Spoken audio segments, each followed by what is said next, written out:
ఇది కదా మంచి ప్రభుత్వం సుపరిపాలన అంటే.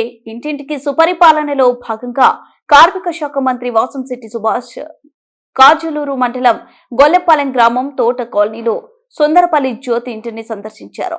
భర్త సుందరపల్లి శేషారావు ఆత్మహత్య చేసుకోవడంతో ఇద్దరు ఆడపిల్లలతో చిన్న గుడిసెలో నివసిస్తున్నామని మంత్రి ఎదుట ఆవేదన వ్యక్తం చేసింది. స్పందించిన మంత్రి 2 నెలల్లో ఇల్లు కట్టించిస్తానని, అప్పటి వరకు సురక్షితమైన ఇల్లు అద్దెకు తీసుకుంటే తానే అద్దె చెల్లిస్తానని భరోసా ఇచ్చారు. ఆడపిల్లల్లో ఒకరికి ఉద్యోగం వేయిస్తానని మాటిచ్చారు. మంత్రి నేరుగా తమకు ఇంటికి వచ్చి తమ దుస్థితి చూసి అడగకుండానే వరాలిచ్చారని ఆ కుటుంబం ఆనందం వ్యక్తం చేస్తుంది. ఈ లోపు ఎక్కడ ఉంటారు?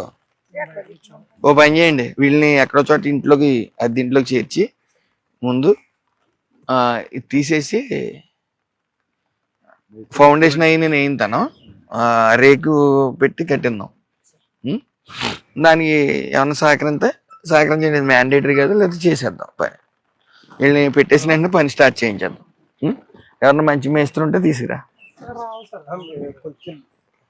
కొన్ని రోజులు పడుతుంది, అప్పటి వరకు అద్దె నేను కడతాలే. అదే